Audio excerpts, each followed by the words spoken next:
Hello student, my self Shailesh Kumar Maurya.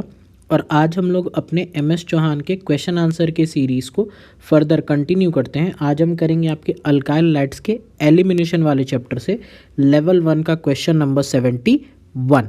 ठीक है, question 71। अब इस क्वेश्चन में देखो बेसिकली बोला क्या है, यहाँ पे हमें एक बड़ा सा स्ट्रक्चर दे दिया है, इसको हम ट्रीट कर रहे हैं आपका एल्कोहलिक KOH के साथ में। ठीक है, तो इसके साथ में ट्रीट कर रहे हैं और हमें बताना है कि कितने नंबर ऑफ कायरल प्रोडक्ट्स यहाँ पे बनेंगे। तो नंबर ऑफ कायरल प्रोडक्ट्स बताने हैं।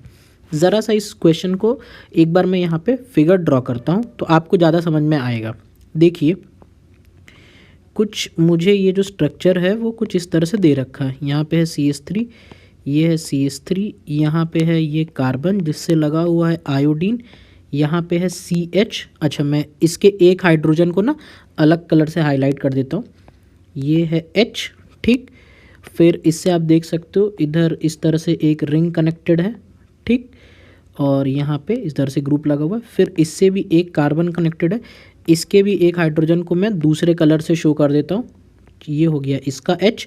ठीक है, फिर इधर ये इस तरह से ये रिंग कनेक्टेड है और इधर है इस तरह से CH3। ये हमारे पास यहाँ पे पूरा प्रोसेस हो रहा है।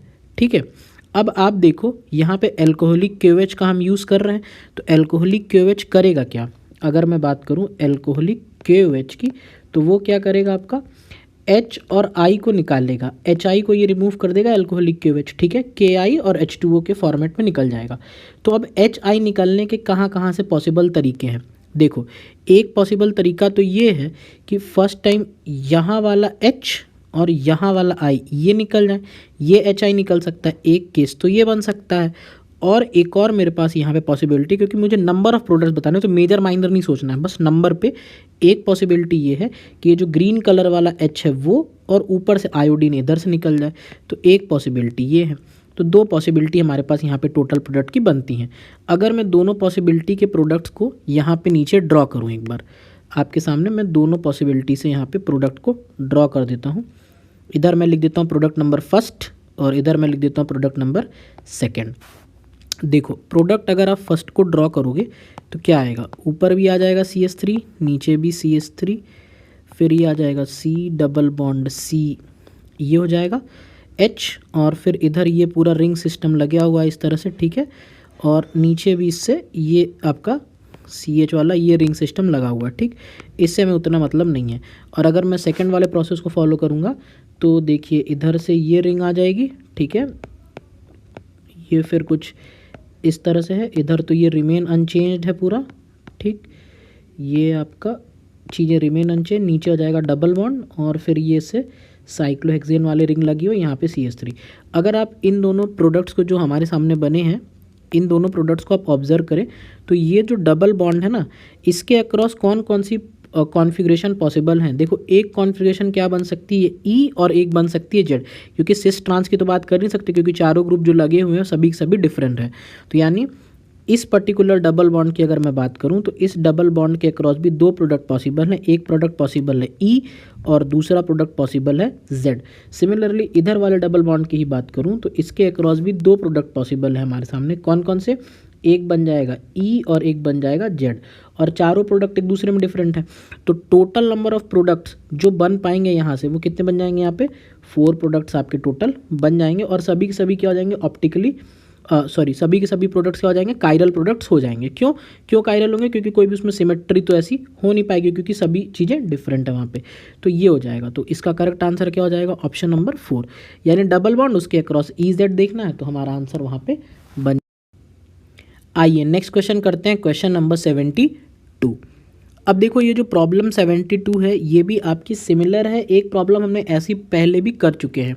ठीक है, तो देखते हैं किस तरह से सिमिलर है। पहले मैं इस स्ट्रक्चर को ड्रॉ करता हूँ आपके लिए, फिर यहाँ पे हम इसको देखते हैं।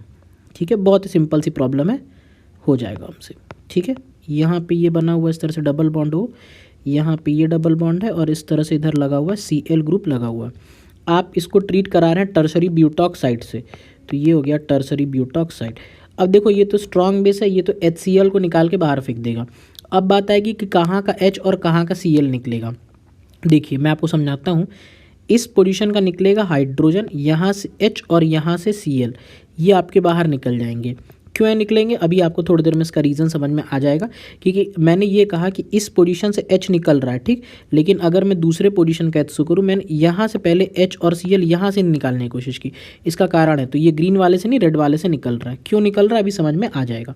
अगर मैं HCl को एलिमिनेट करा दूँ तो देखिए हमारे सामने जो प्रोडक्ट बनेगा वो कुछ ऐसा हो जाएगा, डबल बॉन्ड यहाँ पे इस तरह से, यहाँ पे आ जाएगा डबल बॉन्ड।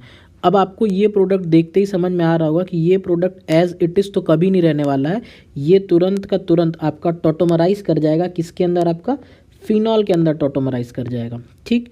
तो ये तुरंत प्रोडक्ट हमारा कन्वर्ट हो जाएगा फिनॉल के अंदर, टॉटोमराइज कर जाएगा, क्योंकि इसका जो इनॉल फॉर्म है, ये जो इनॉल फॉर्म है ये क्या है, एरोमेटिक है, इसीलिए तुरंत टॉटोमराइज कर जाएगा। ये कौन सी फॉर्म थी सर आपकी, कीटो फॉर्म थी। अच्छा, हमारा बेस तो टर्सरी ब्यूटॉक्साइड है ही, तो जब बेस प्रेजेंट है ना तो फिनॉल का जो हाइड्रोजन है उसको तो वह एज इट इज़ रहने नहीं देगा। तो जो फिनॉल का H है ये वाला, इसको ये क्या करेगा सर, आपका रिमूव कर देगा और वहाँ पे फेनॉक्साइड आयन का फॉर्मेशन हो जाएगा। तो यहाँ से आप कह सकते हो एक H+ निकल जाएगा और बन जाएगा आपका फेनॉक्साइड आयन बन जाएगा, ठीक। तो ये कुछ इस तरह से O-, ये फेनॉक्साइड आयन बन जाएगा, ये हो जाएगा। तो ऐसा देख लीजिए जिस ऑप्शन में दिया हो वो क्या हो जाएगा, सही हो जाएगा। ऐसा शायद ऑप्शन B में दे रखा है तो वो क्या हो जाएगा, हमारे लिए करेक्ट हो जाएगा।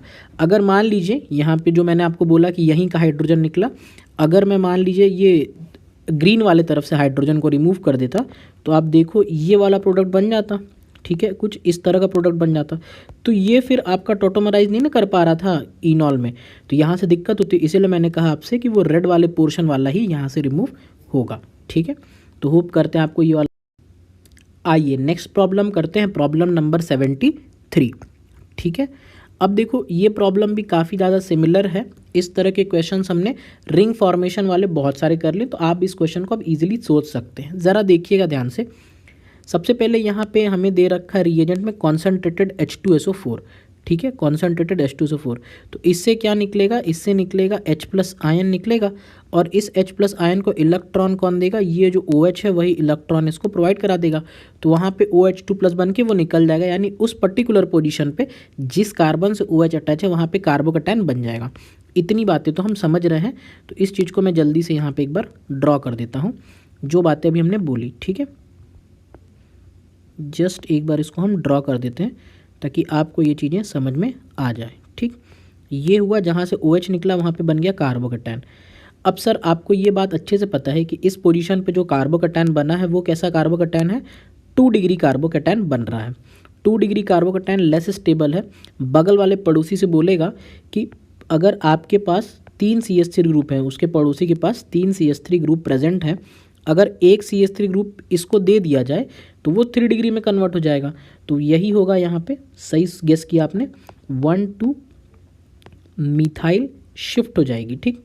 1,2 मिथाइल शिफ्ट हो गई, और जैसे ही 1,2 मिथाइल शिफ्ट होगी तो आप देख सकते हो यहाँ पे 3 डिग्री कार्बोकैटायन का फॉर्मेशन हो जाएगा, ठीक।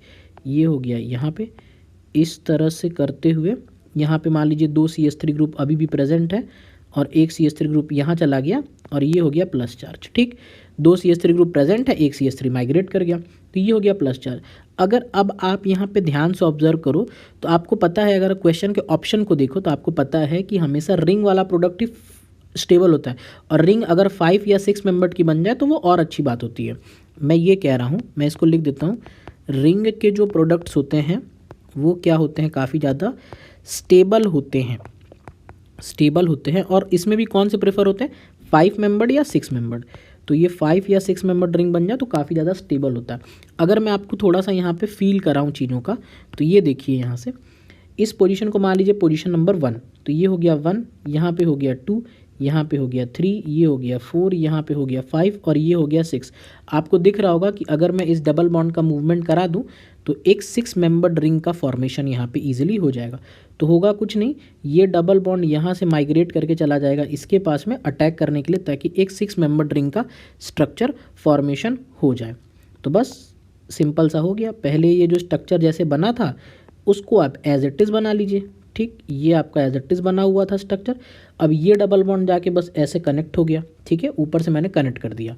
ठीक, अगर इस तरह से कनेक्ट करोगे तो पॉजिटिव चार्ज यहाँ पे आ जाएगा। ठीक, इस पॉजिटिव चार्ज को हटाने के लिए बगल वाले कार्बन से जो हाइड्रोजन होगा उसका आप क्या करोगे, लॉस करा दोगे, तो ये हाइड्रोजन भी लॉस हो गया। और अगर हाइड्रोजन लॉस हो गया तो आप देखो हमारे सामने कुछ ये स्ट्रक्चर यहाँ पे डबल बॉन्ड बन गया। और जैसे चीज़ें बनी हुई थी उसको एज इट इज़ बना दीजिए। ठीक है, ये इस तरह से चीज़ें बनी हुई थी, ये बन गया। अब इसी फ़ोटो को, ये जो फ़ोटो बनी हुई है यहाँ पे, इसको हम थोड़ा सा अच्छे से बना देते हैं। तो बगल वाली रिंग 6 मेंबर की है तो उसको भी एज इट इज़ जैसे नॉर्मल हम 6 मेंबर बनाते हैं उसको दिखा देते हैं। तो इस तरह से अगर आप एग्ज़ाम में भी क्वेश्चन करोगे तो आपको कभी भी दिक्कत नहीं जाएगी। ठीक है, और बगल वाले कार्बन से 2 ग्रुप लगे, उसके बगल में ये इस तरह से एक ग्रुप है। तो ये हमारा आंसर होना चाहिए। अगर एक बार हम ढंग से ऑब्जर्व करें तो ऐसा किसी ऑप्शन में बना हुआ है तो आप बोलोगे हाँ सर ऑप्शन ए में इसी तरह से बना हुआ है, तो वही हमारा क्या हो जाएगा, करेक्ट आंसर हो जाएगा। तो करेक्ट आंसर क्या हो जाएगा, ऑप्शन ए। ठीक है, होप करते हैं वाला क्वेश्चन आपको अच्छे समझ में आ गया होगा।